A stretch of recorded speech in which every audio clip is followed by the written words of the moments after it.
kegiatan HTI di sini, di wilayah sini, khususnya Kalisat. Yang kedua, saya minta madrasah ini juga ditutup, izinnya dicabut, karena mereka berkedok pendidikan. Nggak ada izin Gus. Jadi Kemenak juga. Ada. Oke, saya akan kirim surat ke Kemenak. Kalau perlu saya akan sampaikan ini ke Menteri Agama.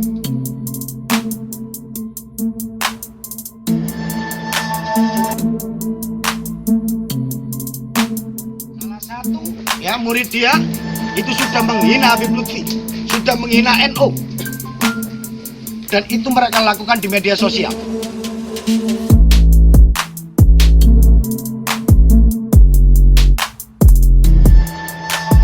Tidak ada pilihan lain. Ini sudah meresahkan warga kami. Kita tahu bahwa warga Kabupaten Pasuruan, khususnya Rembang, ini adalah mayoritas Nahdliyin. Jangan sampai kemudian seluruh warga Nahdliyin hadir di sini. Gak akan muat ini, saya pastikan. Maka kemudian pilihannya tutup ini sekolah.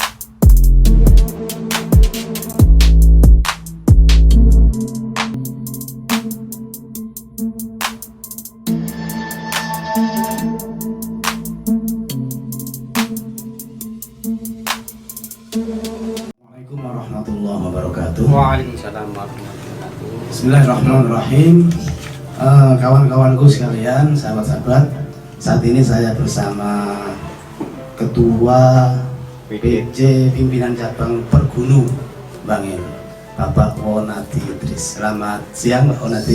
Selamat siang. Alhamdulillah. Untuk edisi kali ini betul-betul spesial karena beliau yang memang spesial di bidang pendidikan menaungi guru-guru NU di cabang Bangil. Perlu saya konfirmasi ulang bahwa banyaknya beberapa radikalisme yang kita bahas di banyak media cetak maupun elektronik itu, apakah ini bersumber dari pendidikan kita atau memang sistem pendidikan kita yang kurang sesuai dan relevan dengan keadaan yang saat ini pemerintah gencar-gencarnya dengan model deradikalisasi. Ini perlu kita bahas, apakah itu bersumber dari sistem pendidikan kita yang kurang mengarahkan kepada kebinekaan, kebersamaan, persatuan kita sebagai warga negara Republik Indonesia. Bagaimana pandangan Pak Wonati selaku PJ Pergunu Bangil? Terima kasih. Berbicara tentang pendidikan, tentunya tidak lepas dari peran dari guru. Karena pendidikan itu ini terdiri dari pendidik dan anak didik, kemudian media. Nah, anak didik ini juga akan melihat dan melaksanakan apa yang menjadi atau sebagai yang dicontoh. Siapa diantaranya adalah guru. Kebetulan kami dari Pergunu Cabang Bangil ini akan memprioritaskan tentang peningkatan kualitas dari guru-guru, terutama guru-guru NU yang tergabung dalam Pergunu Cabang Bangil. Nah, di sini peran guru ini harus kita tingkatkan. Satu, kualitasnya. Kedua, sebagai guru NU harus bisa membaca tentang perubahan peradaban yang terjadi sekarang ini. Peradaban apa? Di antaranya banyak hal yang perlu kita antisipasi, di antaranya yaitu perubahan tentang tingkah laku, kemudian perkembangan teknologi, iptek dan lain-lain. Nah, disinilah Pergunu Cabang Bangil harus bisa membaca ke sana. Dan di sini adalah peran guru-guru NU ini yang sebagai ujung tombak untuk mendidik anak bangsa ini, anak-anak NU dan juga tentunya anak-anak bangsa. Peradaban ini, perubahan peradaban ini sebagai tawaran kami dari Pergunu Cabang Bangil, yaitu bagaimana penanaman Ahlus Sunnah wal Jamaah ala Ahmadiyah ini yang kita terapkan. Insya Allah dengan aswaja NU sebagai solusi tentang perubahan peradaban yang sekarang ini melanda di sekitar kita, insya Allah ini solusi terbaik. Karena kita harus setback dulu, guru-guru kita, kiai-kiai kita, ustadz-ustadz kita, kiai-kiai kampung bahasanya Gus Dur itu ya, ini menerapkan tentang bagaimana perilaku terhadap hormat pada orang tua, hormat kepada sesama manusia, hormat kepada lingkungan dan lain-lain. Inilah konsep-konsep Ahlussunnah wal Jamaah ini yang kita tawarkan, dan kita harus ini minimal penguatan tentang Ahlussunnah wal Jamaah di guru-guru NU ini kita tingkatkan. Karena selama ini guru-guru NU mungkin sebagian kecil aja, contohnya yang terjadi kemarin di Rembang itu kan menjauh. Mereka itu ada orang kita, ustadz-ustadz kita, kiai-kiai kita gitu ya. Kenapa kok sampai menjauh? Mungkin tawaran Ahlussunnah wal Jamaah yang di sana ini belum sampai menyentuh ke ranah guru-guru itu, sehingga mereka dengan mudahnya menerima aliran-aliran yang baru dengan tawaran-tawaran yang menjanjikan dan lain-lain. Nah, ini sebagai tawaran kami untuk di guru-guru NU di lingkungan PJNU Bangil, PJNU Bangil ini kita tawarkan, dan kita buat banyak pelatihan-pelatihan tentang aswaja ini, sehingga bisa diterima, dikembangkan, dan dilaksanakan oleh guru, dan juga harus ke santri atau ke anak didik kita. Saya kira itu untuk menghadapi era-era yang sekarang ini, Pak.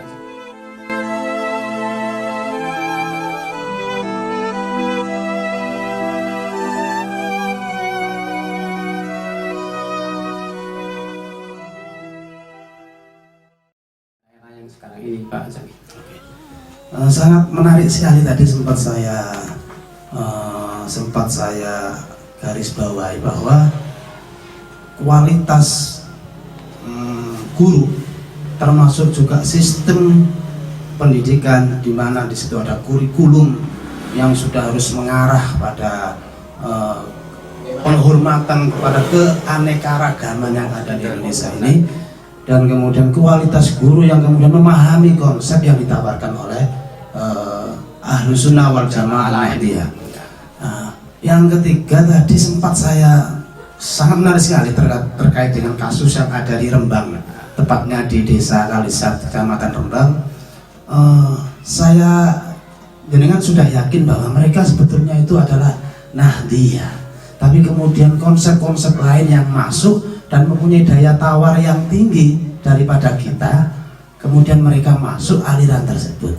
Sejauh mana jenengan tahu bahwa yang di Kalisat itu adalah guru pendidikan? Bahkan kalau kita tahu, kalau kita lihat info yang beredar itu ada terdiri pendidik madrasah ibtidaiyah, madrasah sanawiyah, bahkan sampai ke MA kalau tidak salah itu. Nah, ingin saya mendetailkan yang seperti ini. Kasus yang di Rembang itu bagaimana sih sebetulnya peran Pergunu cabang Bangil, lebih jelasnya kurikulum Aswaja An-Nahdiyah yang kemudian bisa dikenyam, dirasakan manfaatnya secara menyeluruh, lebih khususnya di daerah Rembang. Jadi begini, sebetulnya konsep-konsep kurikulum K13 yang kemarin digencarkan oleh pemerintah, menteri-menteri yang kemarin, menteri pendidikan yang kemarin, itu sebetulnya hampir itu kan mengambil inti-inti di ajaran Ahlussunnah wal Jamaah. Ahlussunnah wal Jamaah sebetulnya sudah mengajarkan itu gitu ya. Sehingga menurut saya yang kasus di Rembang ini, saya yakin ini anak saya sendiri ya. Karena mayoritas di Rembang, ya khususnya di Rembang itu, saya yakin mereka itu ada orang dulunya itu, karena kutip menurut saya, ya itu adalah orang NU. Buktinya apa? Ya secara kultural dia itu dalam beribadah ya hampir sama dengan orang-orang kita NU gitu ya. Makanya kenapa kok sampai begitu? Nah, ini ada beberapa hal menurut saya. Mereka itu mengadopsi trans atau mengambil dari tawan-tawan dari luar. Itu kemudian tanpa ada penyaringan. Atau mungkin militansinya lemah. Kenapa kok begitu? Karena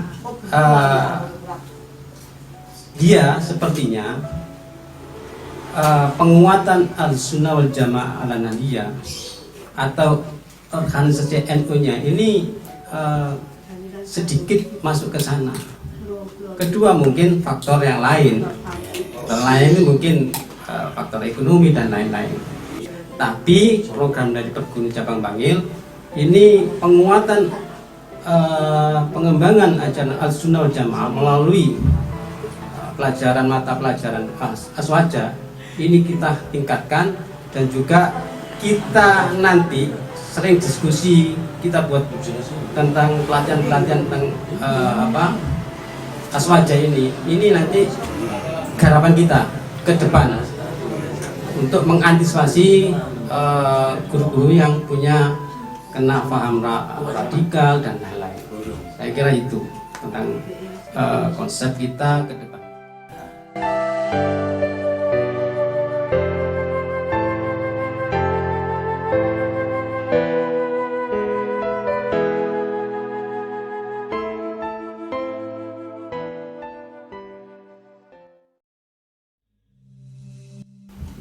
Baik, terakhir ini Bapak Wanadi, memang kalau kita melihat banyak kasus sebetulnya ya di kurikulum sendiri umum, terutama kurikulum umum yang masuk pada materi pendidikan agama Islam atau sejarah Islam SKI, banyak kita lihat beberapa media yang mengabarkan materi-materi di buku-buku literasi pendidikan agama Islam itu disusupi paham-paham yang lain, paham-paham radikal, paham-paham khilafah, wahabi dan lain sebagainya istilahnya. Nah, kita coba menyambungkan yang di Rembang. Di Rembang itu sudah ada sekolahnya, sudah ada madrasahnya, sudah ada santri atau siswa-siswanya. Seandainya kemudian gugatan dari teman-teman kita itu berhasil, kemudian itu izinnya di stop, bagaimana nasib dari siswa-siswa yang sudah sekolah di situ? Apa setidaknya ada, karena secara kultur kita sama, tadi kita sempat bicarakan itu. Apakah kemudian ada pembinaan secara khusus? Kemana kemudian siswa ini? Nah, ini sangat menarik. Saya ketika kasus Rembang itu mencuat, saya sempat panggil ketua PAC Rembang. Itu saya suruh untuk menganalisa ke sana. Dan memang yang jadi korban itu kan diantaranya adalah yang paling pertama itu ada muridnya, siswa-siswa kita yang ada di madrasah itu gitu ya. Itu yang jadi karena mereka itu korban dari adanya mereka itu kan gini, paham itu kan sudah dilarang, HTI katakan gitu ya, saya katakan HTI sudah dilarang, tapi mereka itu kok berani gitu loh. Padahal dia tidak memikirkan siapa yang jadi korban adalah siswanya di situ. Padahal saya dengar informasinya bahwa Kemenak juga sudah memberikan izin di situ. Nah, disinilah kalau saya ya pendapat siswa itu atau satu izinnya memang kalau memang dicabut, tapi kalau menurut saya yang paling utama itu murid-murid ini kita harus melakukan pendekatan, terutama dari Perguni ini kita akan melakukan pendekatan pada guru-guru yang mengajar di situ. Ayolah kita ajak kembali untuk memahami tentang pendidikan, terutama mereka-mereka itu tentang keilmuan kita, ini kita pahami. Dan paling penting menurut saya, ini peran dari tokoh-tokoh NU sana. Saya melihatnya di Rembang ini kan banyak tokoh-tokoh atau kiainya. Mereka itu banyak kiainya, sehingga merasa bahwa sama.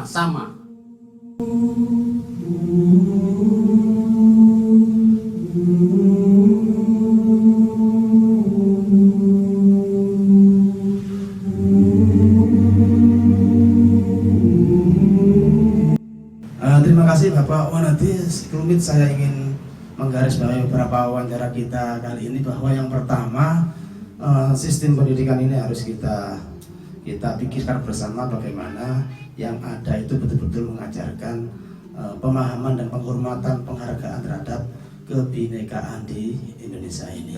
Yang kedua, bagaimana kualitas pendidik, terutama guru-guru yang ada di Nahdlatul Ulama ini harus kita lebih matangkan lagi pemahamannya terkait dengan konsep Ahlus Sunnah wal Jamaah Nahdliyah.